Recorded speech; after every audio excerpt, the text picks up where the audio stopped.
guys, this is Sapphire Morningstar. I'm here with the episode of American Horror Story, which is season 8, titled, of course, American Horror Apocalypse, and this is the third episode, titled Forbidden Fruit.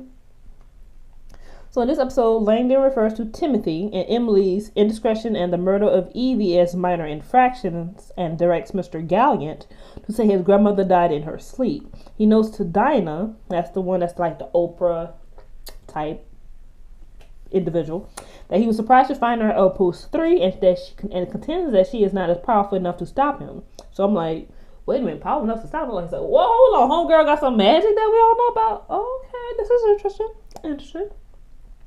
Meanwhile, we see Mallory insists to Langdon that she has no dark places, so obviously he's still interviewing everybody, and she tries to flee from an interview, and Langdon grabs her by the arm, and she pushes him away pretty much with some telekinesis type thing. Then he goes all, demon in her face, and then she shoots out flames from the fireplace, and then he looks at her like, wait a minute, who is this broad? Like, wait, I thought I was the only powerful one up in here. Hold on, who is this woman? So then I'm curious, like, who is she too? Like, what? Hold on. I thought the Antichrist was the only powerful person up in here. Now we got two individuals? Hold up.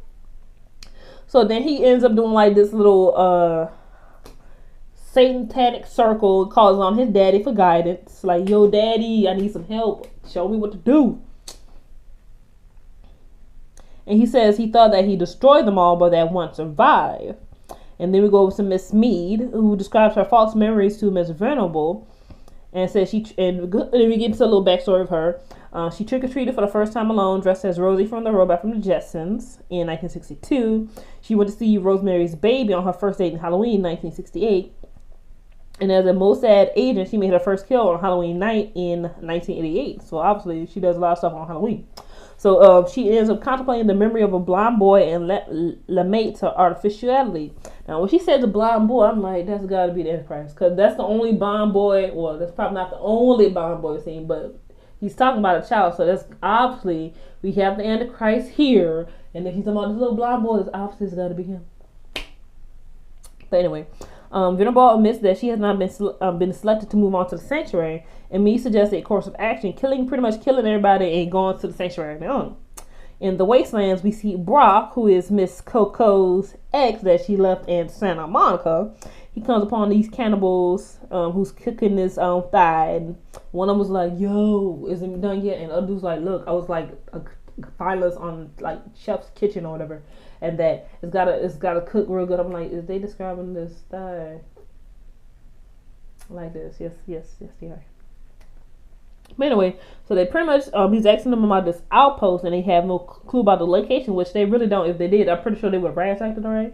So a third one ends up behind him trying to kill him, but he ends up killing all three of them. And then he sees this horse-drawn carriage pass by him, so obviously he follows it. So then, of course, the Outpost 3 the alarm goes off, and then, of course, Mead and the Fist, they investigate, and they take the trunk, they come in, they take the trunk inside, they clean up, and find out there's apples inside it. And so they feel like, so they decide that these apples will pretty much be the way they poison everybody else. So they decide to eventually hold like this Victorian masquerade ball, so everybody has to get creative, and this is how it's gonna poison. They're gonna have them bob for apples. Brock ends up getting into Outpost 3 by stabbing Fist, taking her identification card, and sneaking herself inside. Mallory is pondering her unknown nature, and Venable calls for a meeting. As I said, she's gonna do a Halloween party. Coco suspects that the ball is going to be a way that they'll announce who's going to the sanctuary. So she ends up ridiculing Mallory as Gallant fashions her a masquerade hairstyle. The assaults are compounded after Mallory opens up about her power but is unable to demonstrate it.